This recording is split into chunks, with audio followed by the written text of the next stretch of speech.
Hi. We have officially been in Chicago for 1 year, which is so wild. I can hardly even process it or imagine it. And I'm very proud to say I have officially survived my first year in Chicago.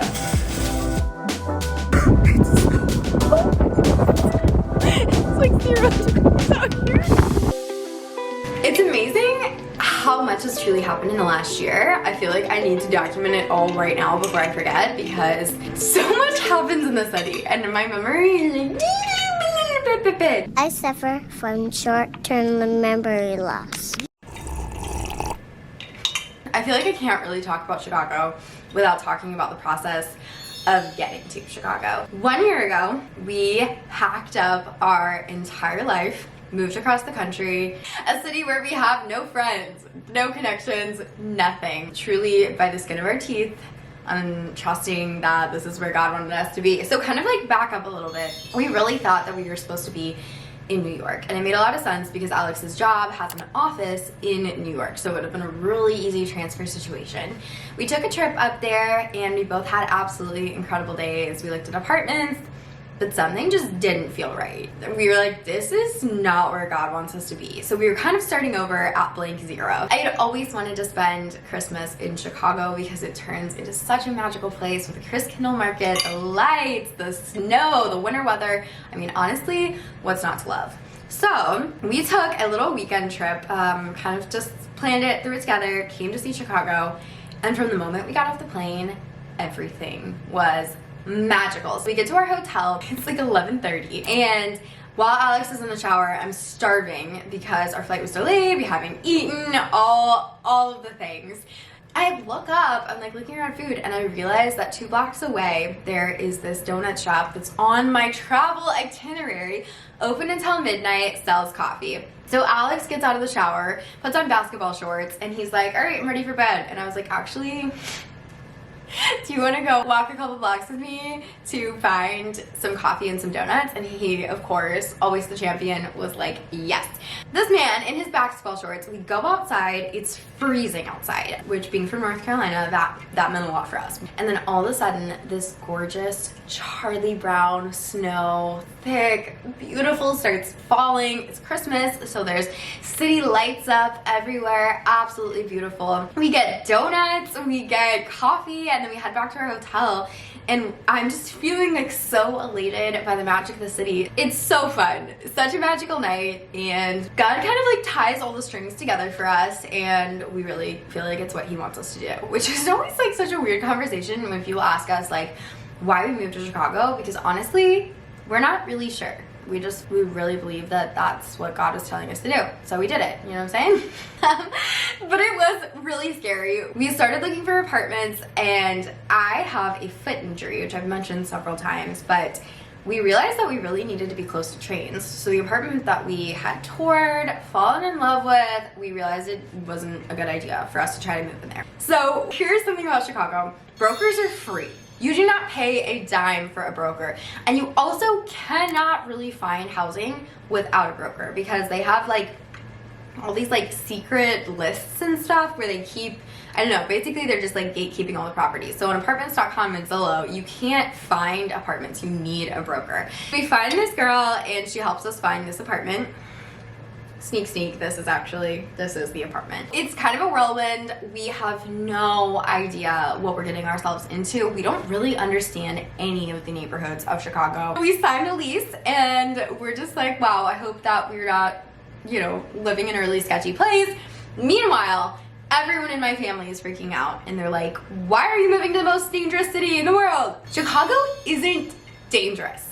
It really isn't. Truly, I feel safer walking around in Chicago than I do walking around downtown Charlotte. The thing about Chicago is that there's only 2 neighborhoods that are really dangerous. And I feel like, okay, so neighborhood, hang on, I need to step for this. The way Chicago works is because it's such a big city. There's essentially, it's made up of a lot of like little cities, and a lot of these are iconic. Up north is Lincoln Park. It's kind of like the older, more historic part of Chicago. It's less city, more like old money kind of deal. The buildings up there probably all have asbestos. but like very classy, very demure. I feel like I have to say this. I hate Lincoln Park. I don't understand what everyone loves about Lincoln Park because I hate it, but that's a hot take. Most people love Lincoln Park. You've also got Lakeview, which is similar to Lincoln Park, but it's much more of like an affordable, younger kind of demographic of a neighborhood. Also very safe. Wicker Park is to the west, and that is like a very artsy, you're getting closer to the suburbs, so it's farther away from the Loop. The Loop is essentially like the business district, and it is exactly what it sounds like. It is the center of Chicago, and it is a square. And that is the Loop. That's where everything is happening. St. Patrick's Day, parades, like that is the epicenter. But what's funny is that unlike other cities, after 5 o'clock p.m. on a weekday, the Loop kind of like shuts down. And all of the other cool stuff is happening in the other neighborhoods, if that makes sense. So think about the Loop as like a true business district. Then there's West Loop, not to be confused with West Town, or there's another one. It's like West, I don't know. Anyway, tech bros, CEO startups. It is a nicer area and more like luxury based, but it's also much younger, much more fun. Like there's a lot of really cool restaurants down there. The food scene, incredible. But we didn't really know about all of these different neighborhoods. So we were just like, okay, we are just gonna trust God, and we did. It worked out. I absolutely love where we live. Obviously, I'm not gonna tell you where we live, but essentially like safety in Chicago is so nice. It's so busy all the time that there really isn't like abandoned roads. I will say like there are times when I'm like getting into a train car and there's someone there who makes me a little bit nervous, but there's also 50 other people on the train. And what's great about that is you can just like hop off the car at the next stop and pop in the next car. I do that all the time. Okay, not all the time, Mom. I'm safe. I promise, Mom, I'm safe. Okay, so kind of going back to our whirlwind of a story, our move was the craziest thing ever. I cannot believe that we survived our move. We were under the assumption of we don't have that much stuff, which is still true, I think, in relativity to other people. Like we have less stuff-ish than other people. However, my sweet, adorable, wonderful husband, his hobby is collecting books. It is his dream to have his own library. To legally be considered a library, you have to have 1,000 books. So that means that this man has been collecting books his actual whole life. So moving books was kind of really hard. I would say probably like a month before we started moving, I started packing things up and getting a little nervous. So our plan was we didn't want to do movers. We were like, let's do this as cheap as we possibly can. We can do it. That didn't really go that well. I would recommend if you're moving cross country, don't do that. We got a U-Haul, and it was one of the really small U-Hauls, and we literally just like packed all of our stuff in it. So my husband's driving the U-Haul, I'm driving the SUV. That's the plan. The whole week of moving was crazy. So first of all, Alex didn't take off work, which seemed like a great idea at the time. So he didn't take off any work for packing or unpacking, just for the physical trip. That was not a great plan, let me tell you. First of all, our whole move, everything kind of like, I don't want to say like went wrong, but we were not prepared for what happened. So I get an ear infection really bad. The day before, when I'm supposed to be spending the whole day packing up, I am actually driving to the urgent care, getting my ear infection taken care of. We need more boxes. So I'm driving all around town, beep bopping, doing errands. I get back at like 4 o'clock. Alex has just a lot is going on at work. So that's just chaos. We kind of start freaking out, and we realize that we're leaving for a whole nother state in like 12 hours, and we have nothing together. Nothing. We actually stayed up all night. And when I say like, oh, we were up for, no, I'm telling you, like, we did not go to sleep. We worked all the way through that night. I now see why movers make so much money. Across the country is so hard. We had an hour and 17 minutes. Around 2:30 in the morning, I am coming down the stairs backwards, and I knock the back of my Achilles into a 600-pound metal safe. Woof. Am I right? It's bad. It's bad. I know instantly that I have reset my injury. I'm pretty much in puddles of tears. It's 2:30 in the morning. We're like, what have we done? Alex is so sweet. He's having to like do all the walking. I start wrapping up our dishes, which I know we really should have done this before. If you start moving, please start packing everything up way in advance, and probably don't move with 600 books. Wouldn't recommend. But we had our real estate agent. She texts us at like 7 o'clock and is like, I'll be there in an hour. And we're like, whoa. At this point, I'm like, okay, it doesn't matter how bad my foot is hurt. Alex needs help. So we keep packing things up, carrying out. It was chaos. We put the very last box in. Alex closes the back of the U-Haul, and they pull up. Finally, after this night of chaos, we're on the road. We moved in 2025, which was really soon after Hurricane Helene wiped out like the Asheville area.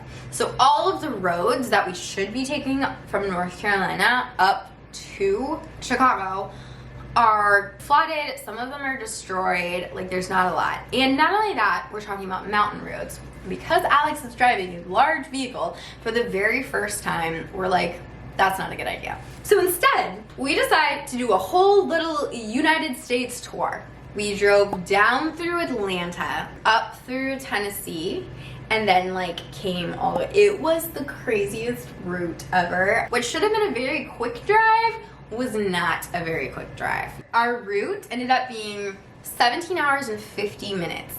That's crazy. It should have taken like 12, but because of our route, because we hit traffic, because we were, driving through Tornado Alley in literal tornado season, we hit storms, we hit literally everything. So we realized we need help. So we ended up hiring movers. Best decision that we made when we got here. They moved everything in for us. And that's just getting to Chicago. We're just now to Chicago, guys. Just now to Chicago. So we had no idea what we were doing. I remember our first night, everything's a mess. We got stuck on freaking Wacker. If you don't know, so Chicago has a lot of like levels to it. There's like upper Wacker and lower Wacker, which means there are two roads simultaneously running above and under each other. Confuses the GPSs like crazy. Once you're on Wacker or like driving under Wacker, you get lost. Driving in Chicago, absolute chaos. That's why we decided to sell our car. So we, like I said, we drove the SUV up, and pretty much when we got here, we realized that driving in Chicago is a disaster. So anywhere that you drive, you have to pay for parking. The rates for parking will blow your mind. Like $50 for a couple hours. So we have to leave early to drive through Chicago traffic, and people in Chicago drive like just like the angriest drivers. The angriest. It's like the chaos of New York, but add more anger, I feel like. And then you've got Chicago drivers. Anywhere that you drive, you then have to pay for parking. And then looking for parking is a whole thing. Then once you actually pay for parking, you then have to walk to your destination. And so we were like, we could walk to the CTA to take the CTA, or we could park and walk. So it just didn't make any sense, and also it's really expensive, but also like the public transit system here is amazing. And CTA stands for Chicago Transit Authority, and what really rocks about the CTA is that I think it's the only train system in the US that runs above ground, which is so cool. I think my mom was like picturing me like getting on the train station and like going down some like creepy little stairs, and that's not what it's like at all. But it's kind of funny. So like, just like the neighborhoods in Chicago have their own personalities, I feel like all the train lines have different personalities. So they all run different directions around the loop. So if you think of like a little, like, this is the loop, then there's trains that go like woo. Brown and purple kind of goes north and to the left. It is my favorite. It's so fun to ride the Brown line because the views are incredible. It's like a cable car tour of the city. Love. Green and pink run side to side. Blue is gonna run you straight from the airport to the center of the city. Red is kind of like that up and down. There's like orange and yellow, but honestly they're so not relevant. Like, to literally anyone. The lines all have different personalities. So I will say, like, I've never felt unsafe on the brown or purple line, ever. They're amazing.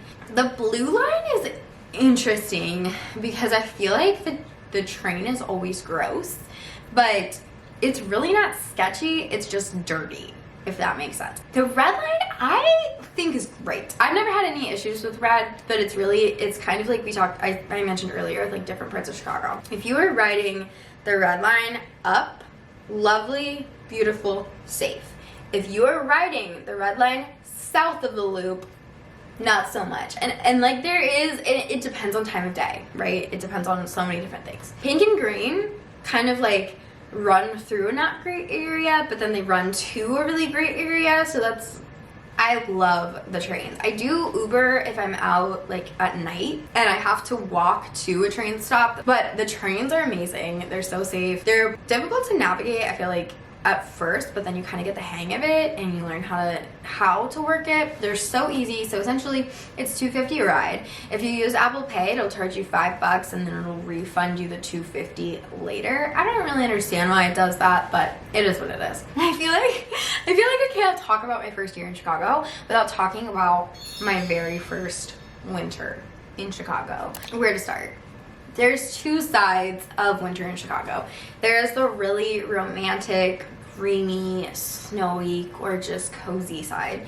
And then you've got this seasonal depression, it's been cold for 90 years kind of side. And so it's really interesting to like think about the two of them in like juxtaposition, because it is so lovely and so dreamy, but it is so cold. I think honestly it's just one of those things that you get over. You buy a really nice coat, you buy a big hat, you buy layers, socks, you learn how to cope with it, and then it's honestly not that big of a deal. I think the hardest part for me has really been my face. So because it's so windy and when it's so cold, like this, I got one of those like little like balaclavas, which is basically like a hat scarf in one, and it just has like little people eyes, kind of like a ski mask. The issue with it is whenever I wear it, it fogs up and all my mascara runs, so it looks like I've been sobbing. But I am really, really thankful for that, because it has saved, I feel like, my skin so much. So that's been lovely. I will say, and this is kind of like a train thing, but also a winter thing. Traveling using public transportation in the winter is a little bit of a bear. What I mean by that is I had a job that I was traveling for every day. I'd get up super early, which is the coldest part of the day. I'd kind of like suit up and then walk to the train. But as one does, I was often running late, and so I would kind of get stuck waiting at the train for a really long time. So sometimes I'd be like waiting in the cold and in the snow and just be like freezing. And it's funny because in the summer when people are waiting at the train, everyone's on their phones. In the winter, everyone's hands are in like massive gloves, in their pockets, hoods up, strings drawn, like the whole 10 yards. But it really isn't that bad. Also, there's things to help. So there's like these little like light things that just kind of like warm you up. The only time I ever had a problem or like I felt unsafe because of the weather, I got on my train and I had a longer train. So my commute at the time was a train for a long way. Well, this particular day, it was snowing. I think it was like -20 degrees, something along there. Because it was so cold, something about the track broke. I don't know exactly what, but essentially they had to empty everyone off the train immediately. Now, I had just opened my backpack. I was like getting all cozy for my commute, and in the chaos, I like threw everything in my backpack and my coffee spilled, and I was like, oh my gosh, my laptop's in there. So I take the coffee and laptop out, and I'm like trying to get off the train, and I'm like, is there another train coming? Do I wait at the station? So I'm waiting at the station, and I don't have my gloves on because I'm trying to like hold all of my stuff, and the coffee is spilled, like trying to figure out what to do. So I realized that what makes the most sense is I need to walk about 0.7 miles to a bus stop. So I start walking and I start getting really scared because I've kind of like left the busier area and I'm like cutting through more like residential parts of Chicago. So there's not a lot of people, and I'm so cold. I can't feel my hands, I can't feel my toes, and I actually did start to get scared of like frostbite. I'm like looking for stores that I could pop into. Finally, a Chick-fil-A appears, and I'm able to go in, defrost my hands, repack up my backpack, get myself together. But honestly, it was so cold that day, I kind of learned I had dressed for my commute. But the truth is when it's dangerously cold, you need to dress for the possibilities of what can happen because the weather is no joke. This winter, it got to negative 36 degrees wind chill in Chicago. That's crazy. Negative 36. I think that's colder than Antarctica was. Chicago is remarkably unpredictable. I think the thing about the winter too is like you get used to it. The thing that's sad is that it gets cold before everyone else is getting cold. So my friends down south were still going to the beach, laying out by the pool, and it was cold for us. And then in March, it's 80 degrees in North Carolina. We're freezing up here. I'm sending pictures of snow to my mom, and my mom is sending me pictures of them like redoing the garden or whatever. It has been a whirlwind. It has been the craziest year of my life, but it's also been so incredibly magical, so incredibly fun. I love the heart of Chicago. There's like such a cool energy here of people who are driven, and there's artists, and there's business, and there's so many different kinds of people in the same place. The artistry is incredible, and I am so thankful for how this year has turned out. I have learned so much. Like, for one thing, nobody likes deep dish. I don't know why we have deep dish. All the tourists eat deep dish, and no one who lives here wants to go near deep dish. Everyone thinks it's like come to Chicago and have deep dish. Nobody likes deep dish. People in the city grocery shop the way they drive. It is terrifying.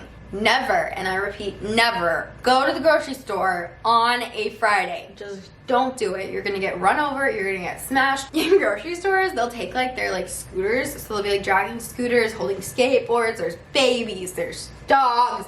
Terrifying. I usually make Alex do the grocery shopping. That's been my experience of my first year in Chicago. It has been a crazy year, but it's also been an incredible year, and I am so excited going into our second year, knowing so much more about the city and being ready for the experience. I hope that you had a funny laugh at my crazy year. I'm sure that this next year will be filled with plenty of crazy, spooky, scary adventures, and I cannot wait to document all of the memories with you. Thanks for hanging out with me, and I'll see you right back here next week.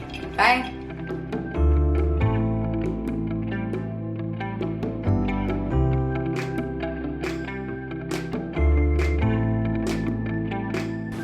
Number one advice for anyone who wants to move to Chicago is wear your frickin' retainer.